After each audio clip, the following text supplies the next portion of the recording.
Sí, listísimo. Vale, pues te voy a presentar. Muchas gracias, Maura. Te puedes quedar en la sesión si quieres y pues, también puedes comenzar preguntas en vivo, digamos, sobre esta siguiente charla.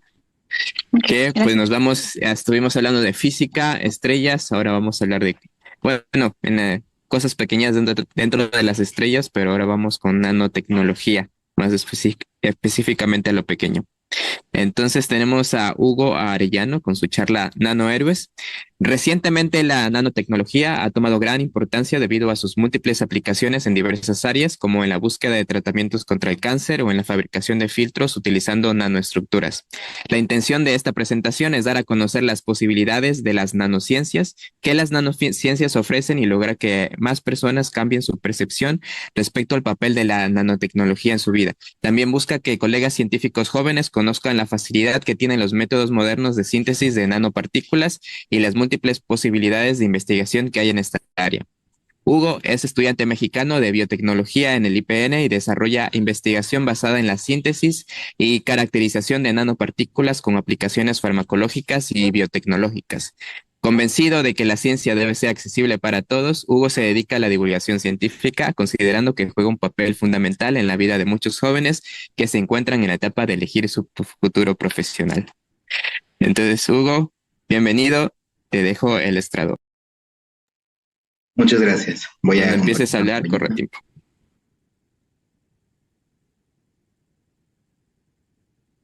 Muy bien, espero que sí se vea porque luego mi computadora complica un poquito las cosas, pero bueno, Sí. comencemos a hablar.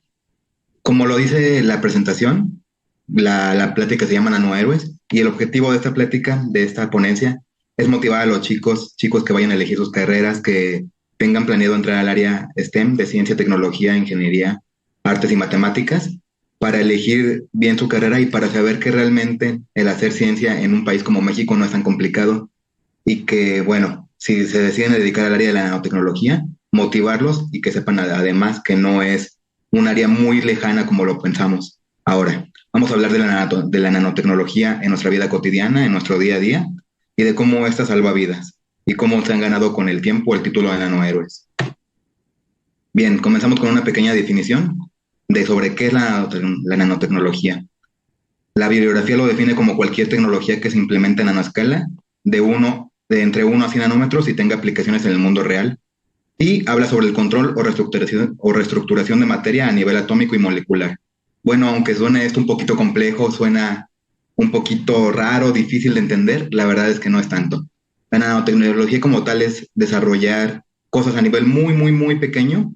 Bueno, para ponerles un ejemplo, un cabello humano mide de 50 a 100 micrómetros, que son entre 50.000 y 100.000 nanómetros. Incluso una célula del cuerpo, de la sangre, mide 8.000 nanómetros. Entonces son cosas muy, muy pequeñas al nivel de una molécula de DNA e incluso un poquito más grandes que un átomo de carbono. Y la idea es que nosotros como científicos, que los chicos que se interesen, puedan desarrollar ese tipo de tecnología que realmente no es tan complicado, tiene métodos de síntesis que hablaré de ellos más adelante, pero que se utilizan en muchas áreas. ¿En qué áreas se puede utilizar? Áreas tanto en la vida cotidiana como un poquito más profundas como es la medicina, la oncología. Va, ahora vamos con la nanotecnología en la vida cotidiana. Aunque no lo parezca, la nanotecnología se utiliza mucho en nuestra vida cotidiana. La verdad es que la hemos visto mucho en las películas de ciencia ficción, por ejemplo, Iron Man, que utiliza nanotecnología para su traje, por mencionar algunas, pero lo cierto es que esta se encuentra presente en nuestro día a día. Por ejemplo, aquí pongo un ejemplo de una computadora. Como bien sabemos, la gran mayoría utilizamos computadora, incluso más después de la pandemia. Y bueno, como tal, la nanotecnología se utiliza en estos chips. Aquí presento un chip de Intel, un Core i9 que es de los mejorcitos. Y cómo se utiliza la nanotecnología aquí. Estos trabajan en base a nanómetros. Últimamente, la tendencia en la parte de las computadoras, en el desarrollo de chips, es que mientras más pequeño sea la tecnología para desarrollarlos, mientras menos nanómetro tenga, mejor rendimiento va a tener debido a, bueno, múltiples partes del área de tecnología que yo no conozco tan bien, pero que mientras más pequeño sea el desarrollo de un chip, mientras menos nanómetros abarque y su tecnología sea más pequeña, ha presentado mejores características de rendimiento a lo largo del tiempo. Ahora, ¿dónde más lo encontramos? Me voy a ir explicando imagen por imagen. También se utiliza a los que les interesa en el cultivo de plantas y en la agricultura.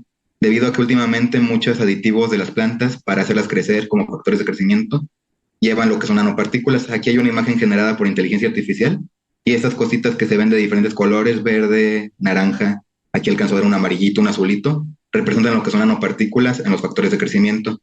Esas nanopartículas ayudan en diferentes cosas, como es la síntesis y más bien, como es cómo permiten que esas plantas crezcan de mejor manera y permiten que además crezcan fuertes y además eliminan plagas, debido a que muchas de estas nanopartículas, mucha de esta nanotecnología que se utiliza, repele insectos que la verdad son algo muy, muy tedioso para los agricultores, para quien cultiva y quien vive de ello, ¿no?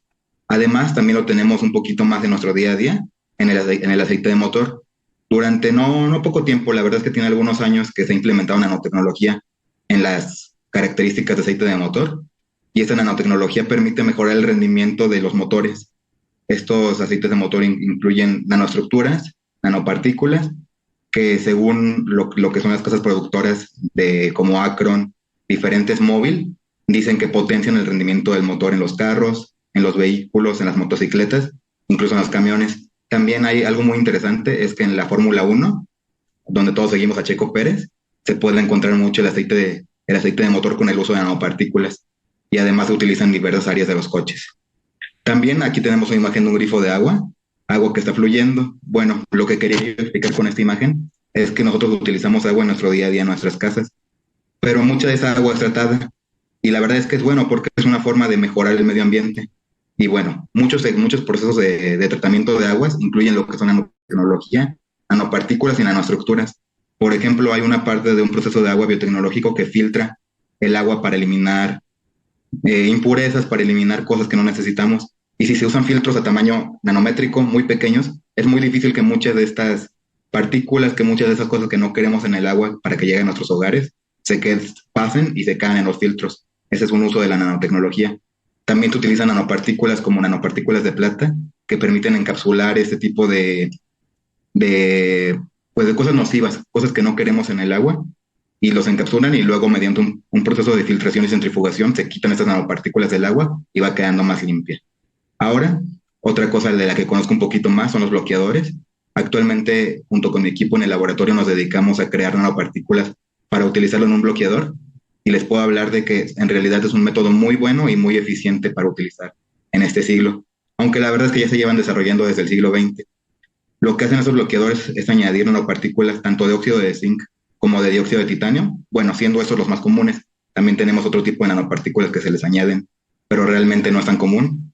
Y estas permiten reflejar los rayos del sol sin que haya ningún problema con nuestra piel, debido a que simplemente al llegar a bañarnos y con el sudor se van cayendo esas nanopartículas. También es recomendable aplicarlas de vez en cuando, a lo mejor cada 2 horas, pero estas nanopartículas permiten, debido a su estructura, ya que abarcan mucho en la piel, permiten bloquear los rayos de sol y distribuirlos a otra parte que no sea nuestra piel. Y así, bueno, como bien sabemos, hay un problema ambiental actualmente, cada vez hace más calor, yo que vivo en León lo siento cada día, y el uso de estos bloqueadores permite que realmente nos podamos proteger de enfermedades como el cáncer o hasta del enrojecimiento de la piel y de cosas que no queremos en nuestra pielecita. Ahora bien, ¿por qué se le llaman nanohéroes? ¿Por qué le puse así estas diapositivas? ¿Por qué la ponencia se llama así? Porque la verdad es que sí salvan vidas. Un héroe, como lo conocemos en la cultura popular, salva vidas, se encarga de protegernos, se encarga de ayudar a las personas. Y estas nanopartículas, esta nanotecnología, hace lo mismo. Estas nanopartículas se usan en lo que es la oncología, que como bien sabemos es el estudio y detección del cáncer, y sirven para la detección, diagnóstico y tratamiento. ¿Cómo funcionan? Para la detección se usa la oncología predictiva mediante marcadores genéticos y moleculares. Lo que hacen los biólogos moleculares, los inmunólogos, es tomar nanopartículas y ponerlas en células cancerígenas.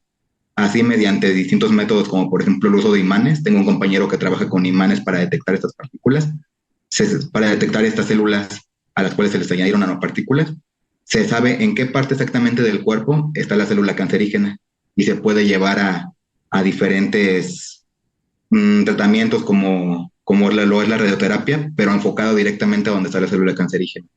Además, permite saber si una persona tal vez con historial de cáncer, con historial de estas enfermedades, en un futuro puede desarrollarlo. También permite la adaptación al perfil molecular de cada paciente, debido a que la ciencia de punta, la ciencia que se utiliza en los hospitales de última generación, permiten conocer el perfil molecular, permiten conocer el genoma de cada persona. Y si se adapta este genoma al desarrollo de nanopartículas, realmente va a producir que nosotros en el laboratorio sinteticemos nanopartículas que vayan específicamente para el paciente que se ocupan y que no estemos a la deriva de si realmente va a encontrar estas células de cáncer o si no les va a encontrar o si va a destruir otro tipo de células que no queremos. La verdad es que es una gran herramienta para aprovechar y combatir el cáncer. Además, por ejemplo, las nanopartículas con las que yo trabajo, no es mi área específicamente, pero sé que sucede. Las nanopartículas de óxido de zinc tienen digamos que una afinidad por las células cancerígenas. Cuando se ponen en estudios in vitro sobre células cancerígenas, lo que generan es una especie de oxígeno que no les sirve a las células. Para explicarlo de forma más fácil, se le llama ROS, especies reactivas de oxígeno, y lo que utilizan esas nanopartículas es que ven a la célula cancerígena y se enlazan a ella, como se puede ver en esta imagen. Ya están yendo las nanopartículas, un cúmulo, hacia la célula cancerígena. Y de esta manera, ellas rompen un poquito la pared celular y se meten dentro de la célula cancerígena. Y de esa manera empiezan a secretar especies reactivas de oxígeno que no les sirve a la célula y acá ya acaba por morirse la célula cancerígena.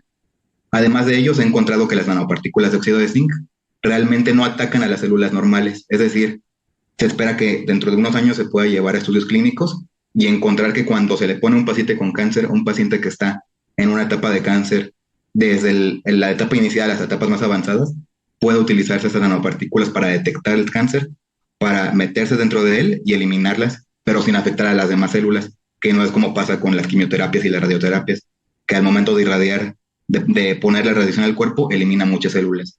Esta es una ventaja, sin embargo, pues también tiene otras desventajas, como que es una tecnología nueva y que tiene que probarse mucho antes de mandarse a modelos humanos.